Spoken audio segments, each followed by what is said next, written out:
الحمد لله وكفى وسلام على عباده الذين اصطفى أما بعد قال الله تبارك وتعالى في كلام المجيد والفرقان الحميد أعوذ بالله من الشيطان الرجيم بسم الله الرحمن الرحيم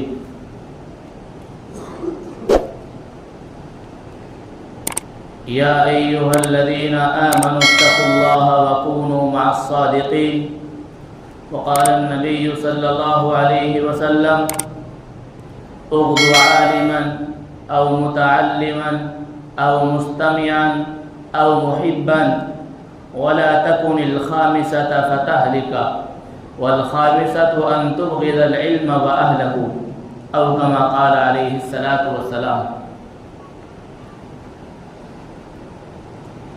عزیز بھائیوں اور دوستوں، میرا اور آپ کا یہاں جمع ہونا اللہ کے ایک فریضہ کو ادا کرنے کے لیے ہوتا ہے، لیکن مجھے اور آپ کو چاہیے کہ جمعہ کے دن خاص طور سے اول مرحلے میں آنا چاہیے۔ ہونا تو یہ چاہیے کہ ادھر اذان لگے اور ادھر تمام مقتدی مسجد کے اندر بھر جائے، تاکہ کچھ دین کی باتیں، کچھ مسئلے مسائل کی باتیں، شریعت کی باتیں ہمیں مل سکیں۔ آج میں آپ حضرات کے سامنے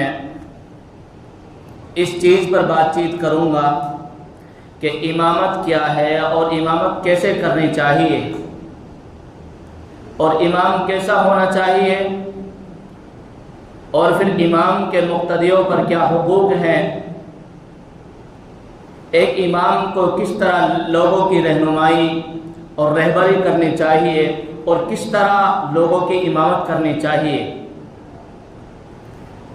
ذہن میں یہ بات رکھیے، آج امامت کے ساتھ ساتھ ایک دوسرا لفظ بھی لگ چکا ہے۔ ایک تو امامت ہے، وہ تو لفظ پہلے سے ہی چلا آ رہا ہے امامت، لیکن اس کے ساتھ دوسرا لفظ شروع اور ہو چکا ہے۔ امامت سے بڑھ کر زیادہ تر اب غلامت پہ لفظ آ چکا ہے۔ ایک امامت، ایک غلامت، دونوں چیزیں الگ الگ ہیں۔ امامت کا جو لفظ ہے یہ اس چیز کے لیے مستعمل ہے کہ لوگوں کی صحیح طور پر قرآن و حدیث کے مطابق، شریعت کے مطابق لوگوں کی امام صاحب رہنمائی کرے اور ان کی صحیح طور پر امامت کرائے، جس طرح امامت کرنے کا حق ہے، اور پیغمبر صلی اللہ علیہ وسلم نے جس طرح ہمارے لیے امامت کے فرائض، امامت کے احکام اور مسائل سکھلائے ہیں۔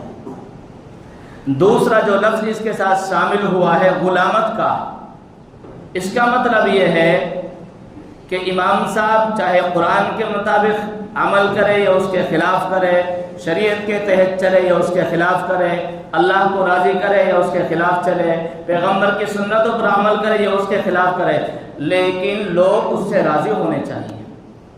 غلامت کا مطلب یہ ہے کہ لوگ راضی رہنے چاہیے، سب راضی رہنے چاہیے، جیسا لوگ کہیں ویسا امام کرے، چاہے وہ ناجائز ہو، چاہے وہ حرام ہو، چاہے وہ بدعت ہو، چاہے وہ گمراہی ہو، چاہے وہ شریعت کے خلاف ہو، چاہے اس کام کی وجہ سے اللہ کا غضب نازل ہوتا ہو، اللہ کا عذاب نازل ہوتا ہو، اس کو غلامت کہتے ہیں۔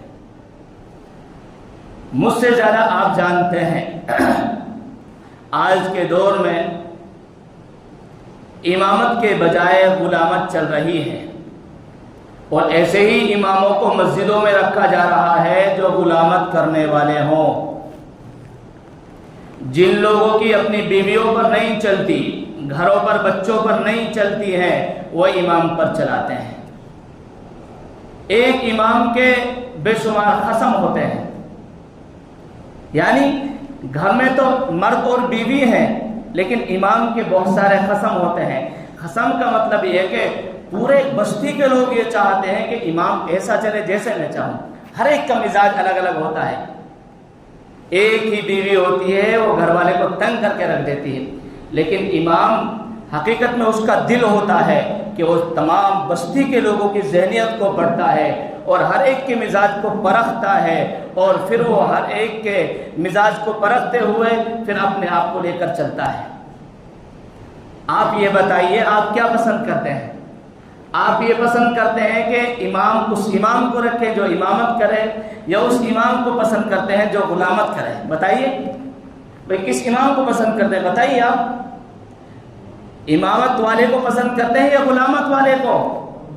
ایک تو وہ ہوتا ہے جو اللہ کی ماننے والا ہو، قرآن کے مطابق حدیث کے مطابق چلنے والا ہو، صحیح شریعت کے مطابق چلنے والا اور لوگوں کو چلانے والا ہو، صحیح رہنمائی کرنے والا ہو۔ کوئی ناراض ہو، یہ ناراض ہو جائے، وہ ناراض ہو جائے، مالدار ناراض ہو جائے، غریب ناراض ہو جائے، بڑا ناراض ہو جائے، مسجد کا صدر ناراض ہو جائے، مسجد کے ذمہ دار ناراض ہو جائے، سب ناراض ہو جائے، مجھے کوئی پرواہ نہیں، مجھے تو شریعت پر چلنا ہے، مجھے تو قرآن کے مطابق چلنا ہے اور مجھے شریعت بتانی ہے لوگوں کو، ناراض ہو ہونے دو، کوئی پرواہ نہیں۔ ایک امام وہ ہوتا ہے، اور ایک امام وہ ہوتا ہے جو بیچارہ مجبور ہو کر اور لوگ اس پر دباؤ ڈال کر چاہتے ہیں کہ وہ غلامت کرے، وہ غلامت کرے، بدعت کو ایجاد کرے ہمارے ساتھ، جو ہم کریں وہ ہمارے ساتھ کریں، چاہے ہم صحیح کریں چاہے غلط کریں، چاہے جو ہم کریں وہ صحیح ہونا چاہیے، چاہے شرعاً وہ کیسا بھی حکم ہو۔ اس لیے میرے بھائیوں، میں آج آپ حضرات کو اور تمام رہنے والے انسانوں کو اور مسلمانوں کو یہ تعلیم دیتا ہوں کہ اس امام کو پسند کرو جو تمہاری صحیح امام کرتا ہو اور صحیح امامت کرتا ہو، غلامت والے امامت کو نہیں۔ اور مسلمانوں کو بھی چاہیے کہ اپنے امام کو غلام نہ بنائیں، یہ تمہارا نوکر نہیں، بیوی پر تمہاری چلتی نہیں، بچوں پر تمہاری چلتی نہیں۔ بچے عیاش بنے ہوئے ہیں، کوئی شرابی بنا ہوا ہے، کوئی کبابی بنا ہوا ہے، کوئی جوا کھیل رہا ہے، کوئی سٹا لگا رہا ہے، کوئی نشہ کر رہا ہے، رات میں کوئی 12 بجا رہا ہے، لیکن ایک امام ہوتا ہے جس کے اوپر اگر تم حکم چلاتے ہو، نہیں یہ حکم چلانے والا نہیں ہے، یہ تو وہ امام ہونا چاہیے جو تم پر حکم چلائے، جو تمہیں بتائے میرے بھائی یہ شریعت یہ کہتی ہے، میرے بھائی یہ شریعت کا مسئلہ یہ ہے۔ لیکن آج کے دور میں کیا ہو گیا، وہ جاہل لوگ جو نہ نماز کے پابند، نہ شریعت کے پابند، نہ شریعت کو جانتے ہیں، نہ وضو کے فرض جانتے ہیں، نہ غسل کے فرض جانتے ہیں، وہ تو امام ایسا کرتا ہے، وہ امام تو یوں کرتا ہے۔ ارے میرے بھائی تجھے کیا پتا کیا مسئلہ ہے؟ وہ امام جو امامت کر رہا ہے اگر وہ غلط کرے گا خدا کے یہاں جواب دہ ہوگا، خدا کے یہاں اس کی گرفت ہوگی اور پکڑ ہوگی۔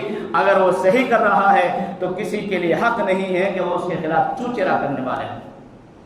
آپ خود بتاؤ کیا ایک امام سب کی مان کر کیسے چل سکتا ہے؟ آپ بتاؤ، ایک قوم والے یہ کہتے ہیں یہ کرو، کچھ لوگ کہتے ہیں یہ کہو، کچھ لوگ یہ ہوتے ہیں جو امام کے قریب ہوتے ہیں، وہ چاہتے ہیں کہ امام صاحب ہماری مان کر رہے ہیں، وہ چاہتے ہیں کہ ہماری مانیں۔ مسجد کے ذمہ دار یہ چاہتے ہیں کہ امام صاحب ایسا کرے جیسا ہم کہیں۔ نہیں، یہ امامت نہیں ہو رہی ہے، پھر یہ غلامت ہو رہی ہے، اور یہ بدتر چیز ہے، یہ اچھی چیز نہیں ہے۔ پھر امام آپ کو صحیح شریعت نہیں بتا سکے گا، پھر امام آپ کو صحیح مسائل نہیں بتا سکے گا۔ اصل امام وہ ہوتا ہے، اصل عالم دین وہ ہوتا ہے جو لوگوں کی خیر خواہی صحیح طور پر کرتا ہے۔ لوگ ناراض ہونے دے، اس کو کوئی پرواہ نہیں ہوتی ہے، بلکہ وہاں جاتا ہے جہاں شریعت کا حکم ہے، وہاں سے رکتا ہے جہاں سے شریعت منع کرتی ہے، جو شریعت کہتی ہے وہ کرتا ہے، شریعت کے جو مسائل ہیں وہ بتاتا ہے۔ اب لوگ ناراض ہونے دو، لیکن رب تو راضی ہو رہا ہے۔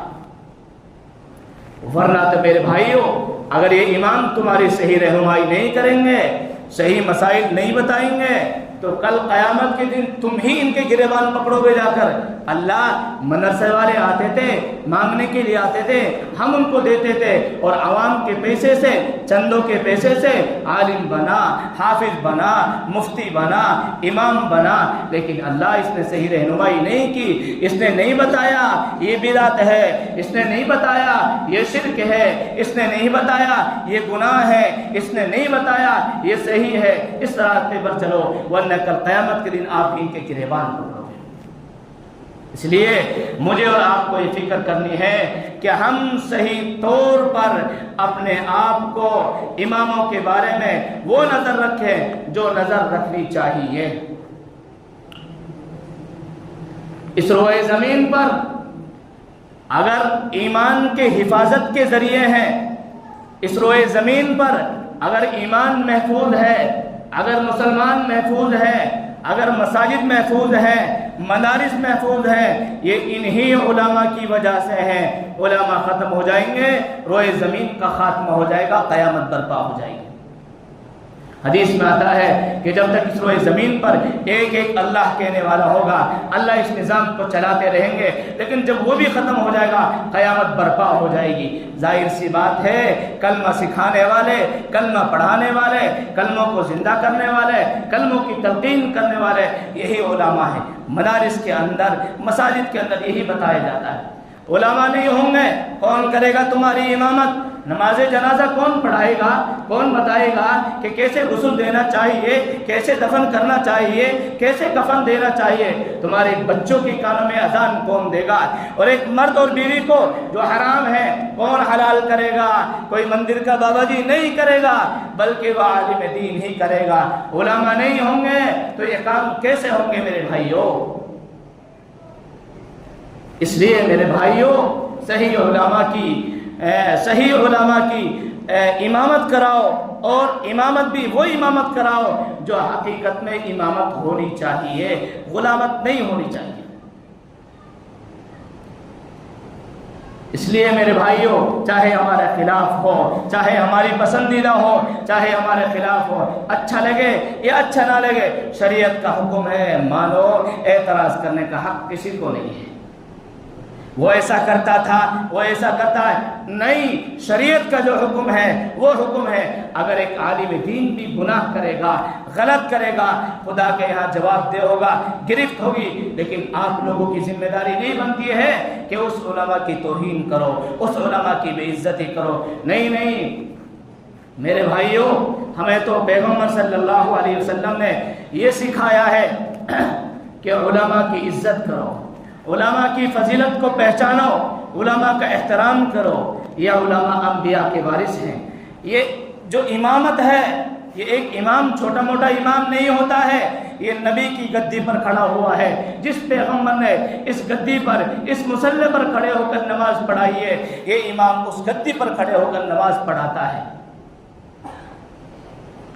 اور ہر کسی کی مجال نہیں ہے کہ جو مسئلے پر چڑھ جائے، نہیں، شریعت اس کو اجازت دیتی ہے جو مسئلے سے واقف ہو، شریعت سے واقف ہو، قرآن کو صحیح پڑھتا ہو، مسائل کا علم ہو کہ کن چیزوں سے نماز خراب ہوتی ہے، کن سے نماز درست ہوتی ہے، کن سے نماز باطل ہو جاتی ہے، اسی کو حق ہے کہ وہ نماز پڑھائے۔ ہر ایک کو مسئلے پر چڑھنے کی اجازت نہیں ہے، ہر کس نہیں ہے، اور آج کے دور میں تو عام طور پر جو چاہتا ہے نماز بھی پڑھا دیتا ہے، ورنہ ہر ایک کی مجال نہیں کہ مسئلے پر جا کر نماز پڑھائے۔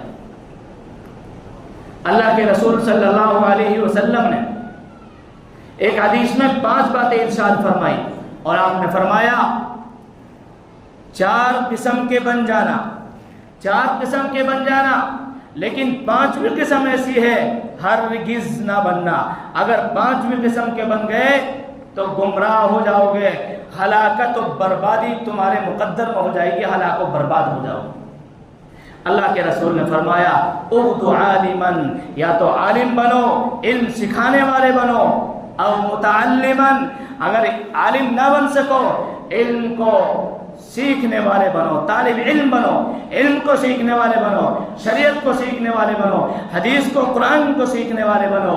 اگر یہ بھی نہ بن سکو او مستمعان، علم کو سننے والے بنو، علماء کے پاس جاؤ، مسائل کو پوچھو، علماء کے پاس جاؤ، ان سے قرآن کا، حدیث کے مسائل سیکھنے کی کوشش کرو، اور ان سے سنو کہ شریعت کیا کہتی ہے، قرآن کا اعلان کیا ہے، حدیث کا اعلان کیا ہے، صحیح کیا ہے، حق کیا ہے، باطل کیا ہے، صحیح راستہ کون سا ہے، غلط راستہ کون سا ہے۔ یا تو عالم بنو، یا علم کو سیکھنے والے بنو، یا علم کو سننے والے بنو۔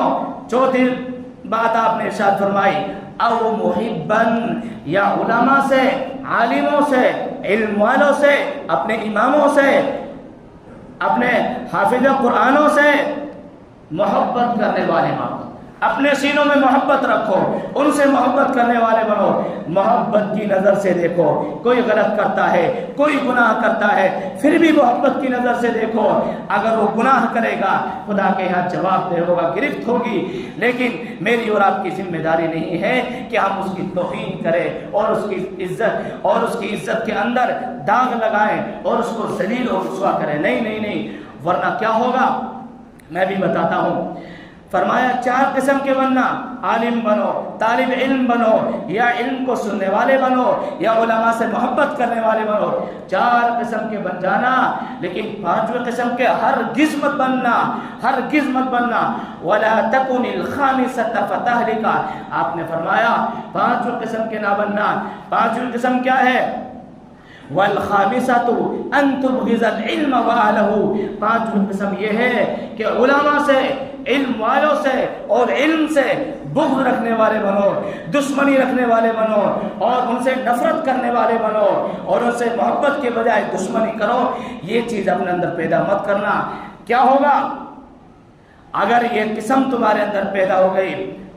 وَالْخَامِسَةُ أَن تُبْغِضَ الْعِلْمَ وَأَهْلَهُ فَتَهْلِكَ، اگر تم علماء سے بغض رکھو گے، علماء سے نفرت رکھو گے، دشمنی رکھو گے، اس کا نتیجہ یہ ہوگا کہ تم ہلاک و برباد ہو جاؤ گے۔ میرے بھائیوں، یہی تو وہ علماء ہیں جو روشنی کے ذریعے ہیں، صحیح راستے بتانے والے ہیں۔ اللہ کے رسول نے فرمایا کہ علم ایسا نہیں اٹھے گا کہ لوگوں کے دلوں سے علم کو دھیرے دھیرے اٹھا لیا جائے گا، نہیں۔ جب قیامت قریب ہوگی تو اللہ علم کو ایسے اٹھائیں گے، دھیرے دھیرے علماء کو اللہ اٹھائیں گے۔ کبھی کوئی عالم دین دنیا سے چلا گیا، کبھی فلاں عالم دین چلا گیا ہے، دھیرے دھیرے اللہ علماء کو اٹھائیں گے۔ جب تمام علماء اس روئے زمین سے اللہ ان کو سب کو اٹھا لیں گے تو پھر جاہل لوگ بچ جائیں گے، اور ایسے لوگ بچیں گے کہ صحیح رہنمائی کرنے والا کوئی نہیں بچے گا، صحیح شریعت بتانے والا کوئی نہیں بچے گا، اور بلکہ ہر ایک جاہل ہوں گے۔ کوئی کسی سے پوچھے گا، وہ غلط راستہ بتائے گا، جاہلی مفتی بن جائیں گے، وہ غلط راستہ بتائیں گے اور غلط راستے پر چلائیں گے، غلط فتویٰ دیں گے۔ نتیجہ یہ ہوگا خود بھی گمراہ، وہ بھی گمراہ ہو جائے گا۔ میرے بھائیوں، عزیز دوستوں، ساتھیوں، علماء ہیں۔ علماء ہمارے لیے چاند اور سورج کی طرح ہے۔ جس طرح چاند اور سورج کی روشنی مل رہی ہے، یہ علماء ہمارے لیے شریعت کی روشنی دے رہے ہیں، شریعت کو۔ اور خوش نصیب سمجھو اپنے آپ کو کہ آج کے دور میں ہمارے علماء ہماری صحیح رہنمائی کر رہے ہیں۔ وہ عالم نہیں ہے جو تمہاری منچاہی کرے گا، وہ عالم نہیں ہے، وہ تو بیچارہ غلام بن جائے گا۔ نہیں، صحیح عالم دین تو وہ ہے ڈنکی کی چوٹ پر کہتا ہے برا مان مسجد میں رکھو مت رکھو کوئی پرواہ نہیں، بدعت نہیں کروں گا، بدعت کے خلاف بولوں گا، شریعت کے تحت چلوں گا، سنتوں کے مطابق چلوں گا، لیکن بدعت کو ایجاد نہیں کروں گا، بدعت پر عمل نہیں کروں گا، تم چاہو نہ چاہو لیکن نہیں کروں گا۔ صحیح عالم دین تو وہ ہے۔ لیکن آپ میں سے بہت سارے حضرات وہ بھی ہیں جو یہ چاہتے ہیں کہ یہ علماء کیوں غلط بولتے ہیں، یہ علماء اس مسائل کو کیوں بتاتے ہیں۔ اوہو، انہوں نے 15 سال علم حاصل کیا ہے، انہوں نے سوکھی روٹیاں کھائی ہیں، انہوں نے بھوک برداشت کی ہے، اور انہوں نے ایسے کھانے کھائے ہیں جو اچھے نہیں لگتے ہیں، پیٹ بھرنے کے لیے کھانا پڑتا ہے، انہوں نے پٹائی برداشت کی ہے، انہوں نے بڑی مصیبتیں برداشت کی ہے۔ ماں سے دور رہے، باپ سے دور رہے، بھائی سے دور رہے، بہن سے دور رہے، رشتہ داروں سے دور رہے، انہوں نے علم حاصل کیا۔ کیوں؟ امت کے لوگوں کو صحیح رہنمائی کرنے کے لیے۔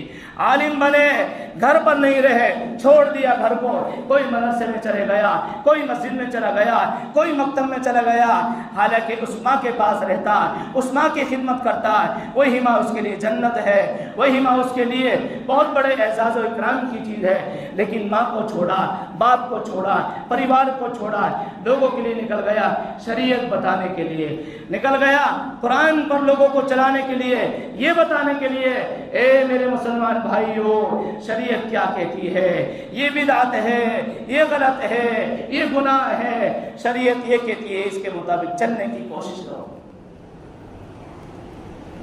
شیخ زکریا علیہ الرحمہ آسانی کے لیے بتلاؤں، حضرت مولانا الیاس رحمۃ اللہ علیہ جنہوں نے اس دعوت و تبلیغ کے کام کو شروع کیا ہے، ان کے برادر، ان کے بھائی ہیں حضرت مولانا یحییٰ، ان کے بیٹے ہیں شیخ زکریا علیہ الرحمہ۔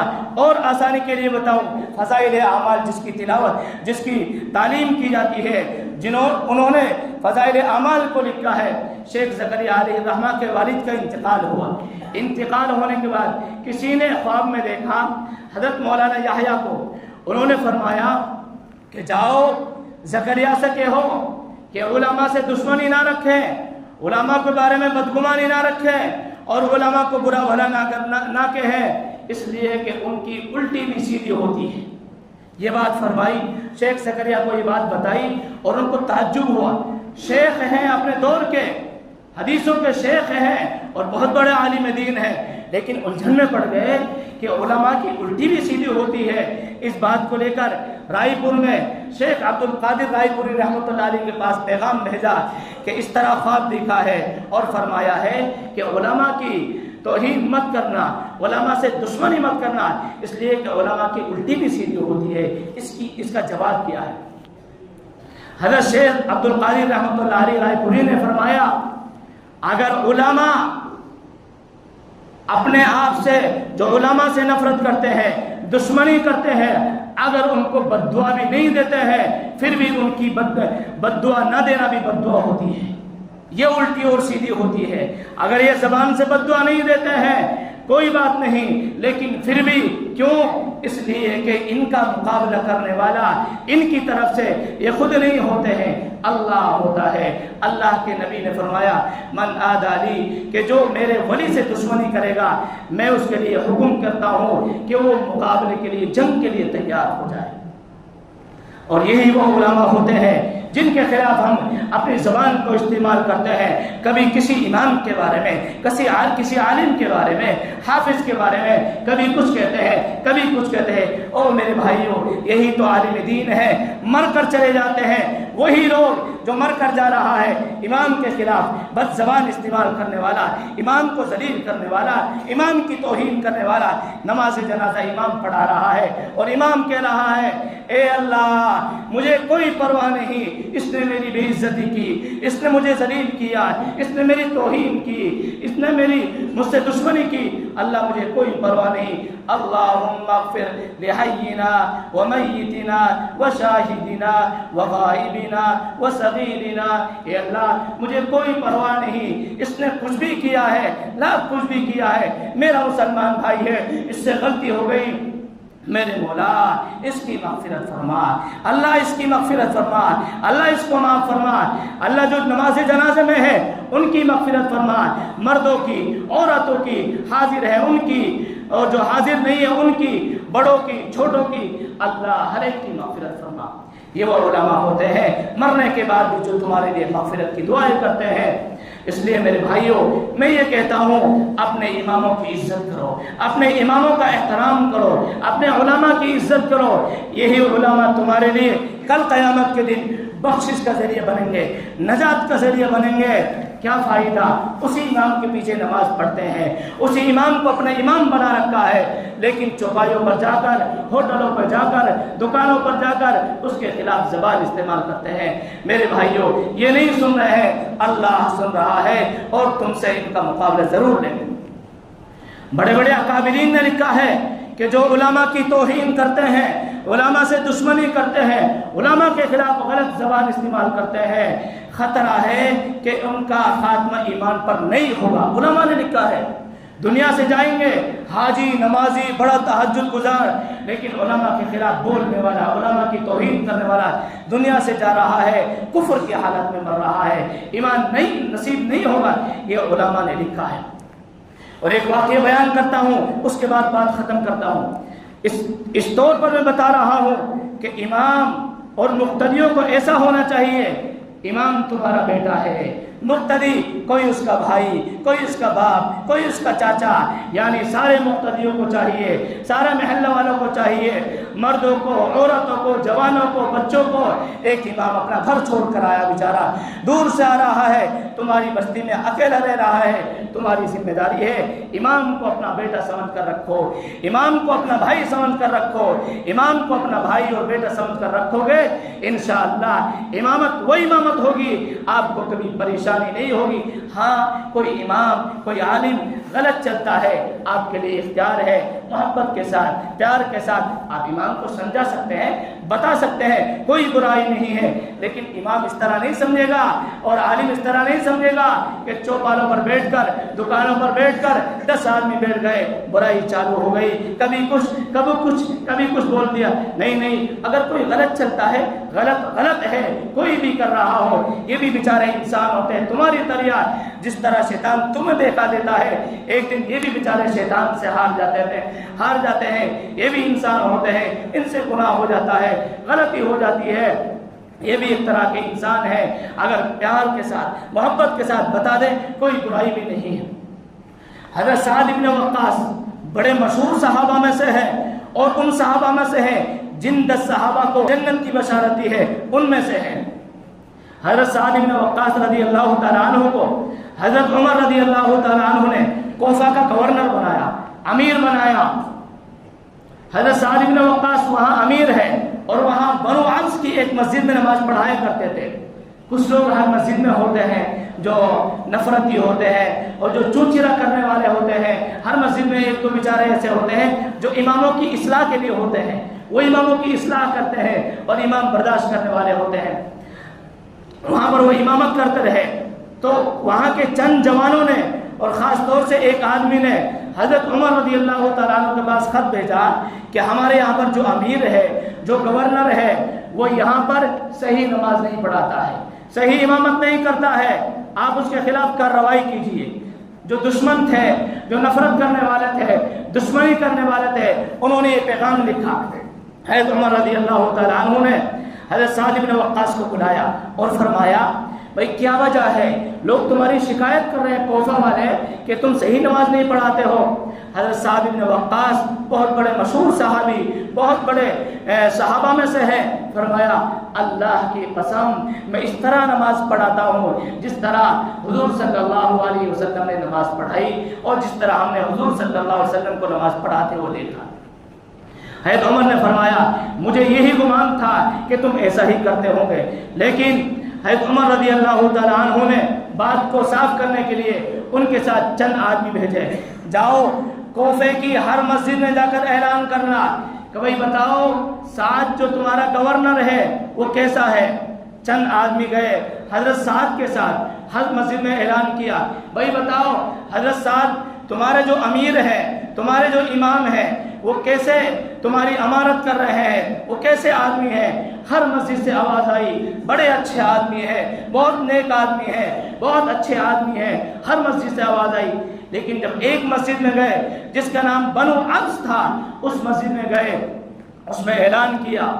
اعلان کرنے کے بعد ایک شخص کھڑا ہوا، اس نے فرمایا جب آپ یہ بات پوچھ رہے ہو تو میں اس کا جواب دیتا ہوں۔ اس نے فرمایا کہ تین برائیاں ہیں حضرت سعد بن وقاص کے اندر، یہ 3 کام نہیں کرتے ہیں۔ پہلا کام یہ نہیں کرتے ہیں کہ یہ جہاد میں نہیں جاتے ہیں، یہ اللہ کے راستے میں نہیں جاتے ہیں، یہ لڑائی کرنے کے لیے نہیں جاتے ہیں۔ دوسرا بھی کیا بات ہے؟ دوسری بات یہ ہے جو مال غنیمت آتا ہے اس کو صحیح طور پر انصاف کے ساتھ تقسیم نہیں کرتے۔ تیسری برائی ان کے اندر یہ ہے کہ یہ لوگوں میں انصاف نہیں کرتے ہیں۔ حالانکہ یہ بات ساری غلط تھی اور ایک دشمنی تھی ذاتی ان کی، اس کی وجہ سے یہ بات بیان کی۔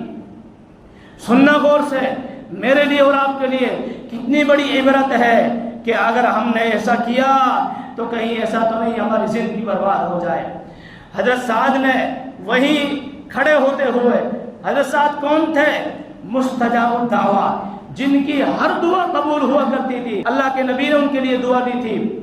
حضرت سعد نے وہیں پر ہاتھ اٹھائے اور دعا کی، اے اللہ اگر آپ کا یہ بندہ غلط بول رہا ہے، غلط کہہ رہا ہے اور ریا اور دکھلاوے کے لیے، شہرت کے لیے یہ بات کہہ رہا ہے، میری توہین کر رہا ہے، غلط الفاظ بول رہا ہے، اے میرے اللہ اگر یہ غلط بول رہا ہے اس کی عمر کو لمبی کر، بہت لمبی عمر کر، اور اس کو محتاج بنا، ایسا ضرورت مند بنا کہ اس کی ضرورتیں پوری نہ ہو سکے۔ اور تیسری بات فرمائی اللہ اس کو فتنہ میں مبتلا فرما اگر یہ غلط کہہ رہا ہے۔ چنانچہ یہ 3 بد دعا کی، اور واقعہ کیا ہوا کہ اسی آدمی کی اتنی لمبی عمر ہوئی کہ اس کی آنکھوں کی جو پلکیں ہیں وہ نیچے لٹک گئی۔ جب وہ چلا کرتا تھا تو ان پلکوں کو اس طرح اٹھاتا پھر چلا کرتا تھا، اور کیسا محتاج بن گیا، بد دعا سے کیسا محتاج بن گیا، ایسا محتاج بن گیا راستوں پر کھڑے ہو کر بھیک مانگا کرتا تھا، جگہ جگہ جا کر کھڑے ہو جایا کرتا تھا، لوگوں سے بھیک مانگا کرتا تھا۔ یہ بد دعا کا نتیجہ ہے، عمر لمبی ہو گئی، اتنا محتاج بن گیا کہ بھکاری بن گیا۔ اور تیسری بد دعا کا اثر یہ ہوا کہ وہ اتنی لمبی عمر ہونے کے باوجود بڑھاپا آنے کے باوجود اس بڑھاپے کی عمر میں جوان لڑکیوں کو بازاروں میں جا کر راستوں میں چلتی ہوئی لڑکیوں کو چھیڑا کرتا تھا، ان کے ساتھ بدسلوکی کیا کرتا تھا۔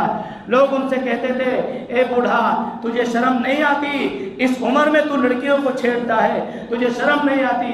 وہ کہنے لگا کہ سعد کی بد دعا نے مجھے ہلاک کر دیا، سعد کی بد دعا نے مجھے ہلاک کر دیا۔ میرے بھائیوں یہ امام بھی اسی مسلح پر ہوتے ہیں، اس لیے میری اور آپ کی ذمہ داری ہے کہ اپنے اماموں کی توہین نہ کرے، اپنے علماء کی توہین نہ کرے، علماء سے محبت رکھے، دشمنی نہ رکھے، چاہے وہ غلط کرنے والے ہوں، گناہ کرنے والے ہوں، آپ کو کوئی پرواہ نہیں ہونی چاہیے۔